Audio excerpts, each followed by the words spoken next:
Welcome students, मैं दीपांक जैन आपका YouTube channel में स्वागत करता हूं और मैं आपको पढ़ाऊंगा संस्कृत। आज हम क्लास 10th के संस्कृत के सिलेबस के बारे में चर्चा करेंगे कि आपके बोर्ड के जो एग्ज़ाम होता है उसमें किस टाइप से किस तरह के क्वेश्चन आते हैं। मैं आपके बोर्ड के पेपर में सिक्वल वाइज चलूँगा कि फर्स्ट क्वेश्चन सेकेंड क्वेश्चन कैसे आते हैं। तो पहली बात, आपके बोर्ड के क्वेश्चन पेपर में 28 टोटल क्वेश्चन आते हैं। संख्या बहुत बड़ी है लेकिन इतना इजी पेपर आता है कि आप इसको 2 घंटों में, लगभग 3 घंटे का पेपर होता है। 80 मार्क्स का अपना पेपर है और इतना इजी पेपर जो आप 2 घंटे में कंप्लीट कर देंगे। अपन स्टार्ट करते हैं फर्स्ट से, सिक्वल वाइज फर्स्ट क्वेश्चन चलते हैं। तो पहला क्वेश्चन जो आपका आएगा वो पहला क्वेश्चन होगा पाठ्य पुस्तकात् गद्यांशस्य हिंदी भाषा अनुवाद। मतलब आपके जो बुक होगी उसमें से किसी भी चैप्टर का जो 2 गद्यांश होगा, एक पैराग्राफ होगा, उसके वहाँ पे 2 पैराग्राफ को दिए जाएंगे, ऑप्शन होंगे आपके पास, और 2 गद्यांश में से किसी भी एक गद्यांश की हिंदी भाषा में आपको क्या करना है, अनुवाद करना है, उसको ट्रांसलेट करना है। सब प्रसंग अपन व्याख्या उसको करेंगे, ठीक है, जब अपन क्लास इसको भी सीरीज वाइज में जब पढ़ेंगे। तो 2 गद्यांशों की हिंदी भाषा में अनुवाद करना है और उसका कुल अंक कितना है, 5 नंबर का, ठीक है। दूसरा क्वेश्चन आता है वही पाठ्य पुस्तका से पद्यांश, अर्थात 2 श्लोक आएंगे आपके, उन 2 श्लोकों की भी अपन को हिंदी भाषा में ही अनुवाद करना है। किस में करना है, हिंदी भाषा में अनुवाद करना है 2 श्लोकों का, और इसका भी कुल अंक भार कितना है, 5 नंबर, सिर्फ 5 नंबर का ये सेकंड क्वेश्चन हो गया, ठीक है। इसी क्रम में तीसरा क्वेश्चन आएगा वो पाठ्य पुस्तकात् पद्यांशस्य संस्कृत व्याख्या। ऊपर वाले क्वेश्चन में क्या था, पद्यांश की हिंदी व्याख्या थी, और थर्ड क्वेश्चन जो आएगा वहां पर भी अपने पास 2 श्लोक होंगे, इसमें भी अपने पास ऑप्शन होगा, दोनों श्लोकों में से किसी एक श्लोक की क्या करनी है, अपन को संस्कृत में व्याख्या करनी है। और संस्कृत व्याख्या ये हमारे लिए कितने अंक की होगी, 4 अंक की होगी। 4 अंक में अपन को 2 में से जो श्लोक अपन को ज्यादा अच्छे से आता है उसको अपन संस्कृत में एक्सप्लेनेशन करना, व्याख्या करनी है। इसी क्रम में जो चौथा क्वेश्चन हमारा होगा वो पाठ्य पुस्तकात् नाट्यांशात् संस्कृत व्याख्या। मतलब पाठ्य पुस्तक में हमारे जो 10th के सिलेबस के आपकी जो फर्स्ट बुक है उसमें टोटल 2 नाटक है।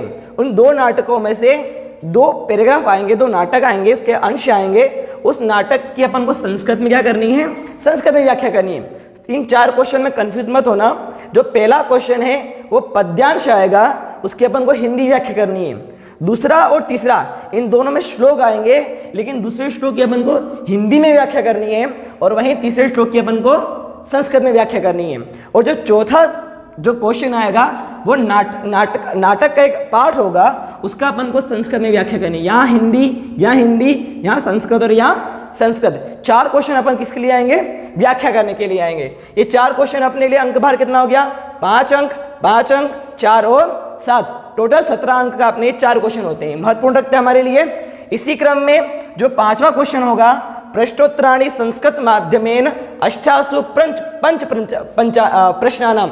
मतलब हमारे क्वेश्चन सर आएंगे, कितने क्वेश्चन सर अपने पास होंगे, 8 क्वेश्चन होंगे अपने पास। कितने होंगे, 8। उसमें से अपन को कोई भी 5 जो अपन को सबसे ज्यादा अच्छे आते हैं, वैसे अपन को 8 के 8 आएंगे, लेकिन 5 क्वेश्चन को अपन को क्वेश्चन आंसर करने हैं, किसमें, संस्कृत में लिखने हैं, हिंदी में नहीं लिखना। आपको हिंदी में भर उत्तर आता होगा, लेकिन अपन को किस में उत्तर लिखने हैं, संस्कृत में लिखने हैं। उसका टोटल अंक कितना है, 3 अंक का, ठीक है। इसी क्वेश्चन में इसी क्रम में अपन आगे चलेंगे तो 6 से 9, 6, 7, 8 और 9 ये 4 क्वेश्चन अपने आएंगे प्रश्न निर्माण।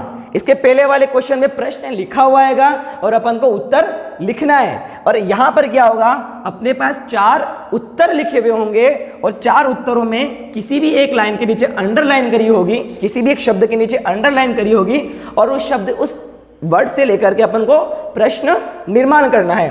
तो वो कितने अंक का हुआ, 4।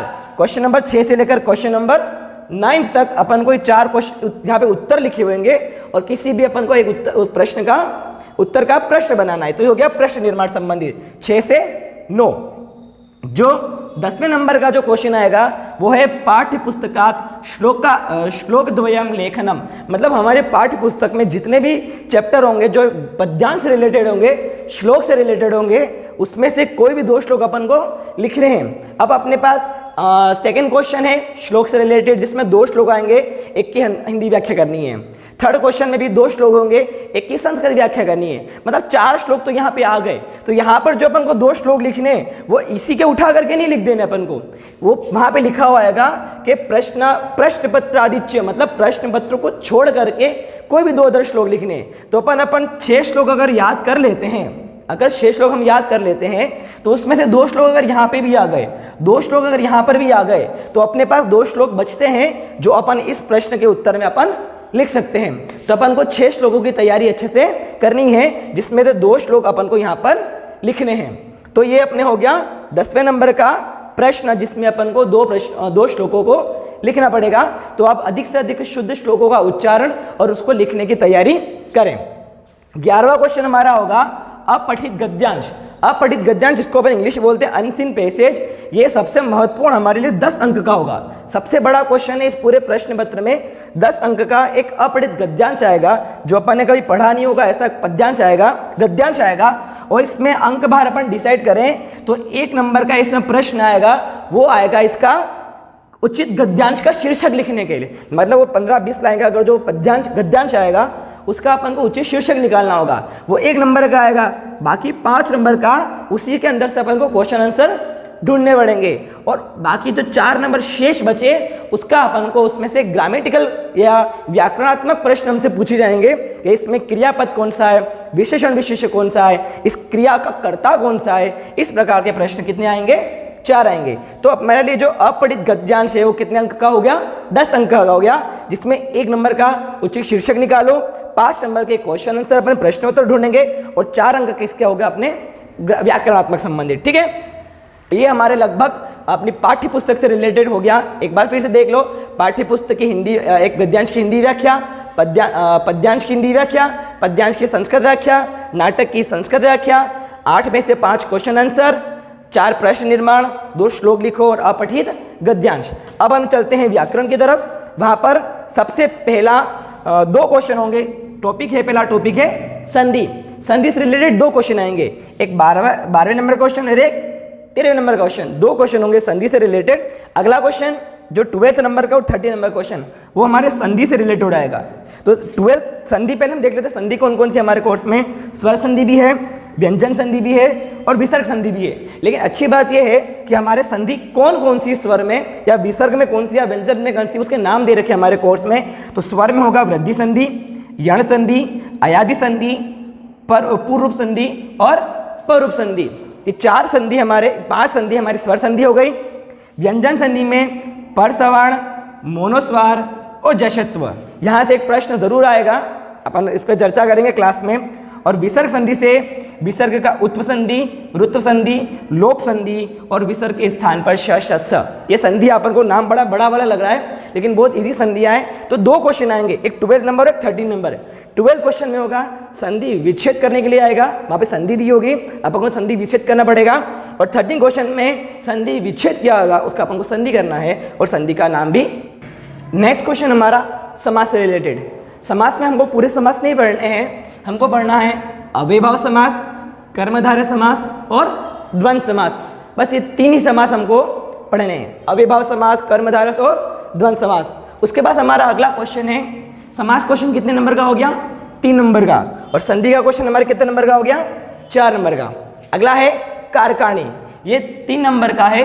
हमें प्रथमा कारक, द्वितीय कारक, ये सारे कारक पढ़ने हैं और ये सिर्फ 3 नंबर का हमको यहाँ पे लग रहा है। ये जो क्वेश्चन हमारे लिए बड़ा महत्वपूर्ण रखता है। 15 नंबर का क्वेश्चन भी कारक से रिलेटेड होगा हमारा। उसके बाद जो अशुद्धि संशोधन आएगा ये भी कुछ हद तक हमारे लिए कारक से रिलेटेड होगा, जो 3 नंबर का हुआ। और एक अनुवाद जो प्रकरण आएगा वो भी हमारा कुछ हद तक कारक से रिलेटेड होगा। तो ये कितने नंबर का? 4, 3 और 3, लगभग ये हमारे लिए कितने नंबर का हो गया? 10 नंबर का टॉपिक हो गया, इसलिए हमारे लिए विशेष लगता है यहाँ पर। उसके बाद अगला क्वेश्चन 16 से 17, जो 2 क्वेश्चन होंगे, 16 नंबर का और 17वां क्वेश्चन, वो प्रकृति प्रत्यय संबंधित होगा। प्रत्यय हमारे लिए बहुत सारे महत्व रखते हैं, लेकिन अपने कोर्स में कौन कौन से अपन देख लेते हैं। कृदंत, तद्धित और स्त्रीवृत्ति। कृदंत में तव्यत, अन्यर, शक्ति और शानच है। तद्धित में मतुप, इन, ठक, त्व और तल प्रत्यय हैं। और स्त्री प्रत्यय हमारे पास 2 ही हैं, ताप और गिप। इससे 2 क्वेश्चन यहाँ पे आएंगे, 2 क्वेश्चन 70 क्वेश्चन में आएंगे और ये टोटल अंक भार कितना हो गया 4 नंबर का। 18 क्वेश्चन हमारे लिए अव्यय से संबंधित है और अव्यय हमारे कोर्स में 20-25 लगभग अव्यय हैं और उससे क्वेश्चन आएंगे 3। एक सेंटेंस लिखा हुआ आएगा, बीच में ऊपर ले हमारे लिए ऑप्शन में 4 अव्यय दे देगा, उसमें से हमको उचित अव्यय वहाँ पे चुन करके लिखना पड़ेगा। अगला हमारा 19, 20 और 21, ये जो 3 क्वेश्चन होंगे, ये जो 3 प्रश्न हैं वो वाच्य परिवर्तन संबंधित हैं। मेरे ख्याल से तो पूरे संस्कृत के जो सिलेबस में सबसे अगर थोड़ा सा बच्चों को जो टफ लगता है वो यही क्वेश्चन है और ये सबसे इजी प्रश्न भी यहीं से ही आते हैं, तो इससे थोड़ा विशेष ध्यान से हमको पढ़ना है आगे। और दूसरा ही क्वेश्चन पूरे सिलेबस में जो सबसे इजी आता है वो व्याकरण में भी अगर मैं कह दूँ तो है 22 नंबर का क्वेश्चन है समय लेखनम। 2 नंबर के मार्क्स यहाँ से हमारे फिक्स बैठते ही मिलते ही फ्री के नंबर, ये मान के चलो इतना इजी टॉपिक है हमारे लिए समय लेखनम। 23 नंबर में अशुद्धि संशोधन बताए चुके, जो कारक से रिलेटेड है, मतलब वाक्य लिखा होगा जिसमें कोई ना कोई अशुद्धि होगी, वो अशुद्धि का कारण क्या है वो या फिर उसका शुद्ध हमको लिखना पड़ेगा। एक सेंटेंस आ गया, उसका उसमें कोई अशुद्ध वर्ड लिख दिया है, जहाँ द्वितीय कारक चतुर्थी लिख दी, चतुर्थी की पंचमी लिख दी, तो उसको अपन को शुद्ध करके लिखना पड़ेगा। 24 नंबर का क्वेश्चन प्रार्थना पत्र आएगा, इसमें ऑप्शन होंगे, एक तो अपन को प्रार्थना पत्र दे देगा, अपने मन से पूरा लिखना पड़ेगा, और एक हमको फिलिंग द ब्लैंक्स वाला प्रार्थना पत्र देगा जो हमें उचित बैठता है हमको लिखना है। वही हमको अगला क्वेश्चन 25 नंबर का संवाद लेखनम, 2 व्यक्ति के बीच के संवाद होगा, गुरु शिष्य का, माता पुत्री का, पिता पुत्र का, दोनों के बीच के संवाद को ऊपर कोष्ठक में हमारे पास बहुत सारे वर्ड दिए होंगे, उससे संवाद के बीच के वर्ड उसमें फिलिंग द ब्लैंक्स दिए होंगे, रिक्त स्थान दिए होंगे, उसमें से हमको पुटअप करके फिलअप करना है। फिर अनुवाद लेखनम, 6 सेंटेंस आएंगे, 6 में से 4 वाक्यों का हमको संस्कृत में अनुवाद करना है। वहाँ पे 6 वाक्य हिंदी में लिखे होंगे, उसका संस्कृत में अनुवाद करना है। और 27वां क्वेश्चन है वो चित्र आधारित वर्णनम अथवा अनुच्छेद लेखनम, मतलब एक चित्र दिया होगा उससे रिलेटेड अपन को 5 या 4 लाइनें, 3 लाइनें लिखनी पड़ेगी, 6 लाइनें लिखनी पड़ेगी, अथवा अनुच्छेद लिखा होगा उस पर भी फिलिंग द ब्लैंक्स करके दिया होगा, वो अपन को सॉर्ट आउट करना पड़ेगा। और लास्ट 28 नंबर का क्वेश्चन है कथा क्रम संयोजनम, अगर कोई कहानी होगी उसको उल्टा सीधा क्रम में लिखा होगा, हमें सही क्रम में जुमाना है। इस प्रकार से 28 क्वेश्चन, टोटल अंक बार 28 80 नंबर का, और उसी के साथ हमारा ये सिलेबस कंप्लीट होता है। थैंक यू दोस्तों।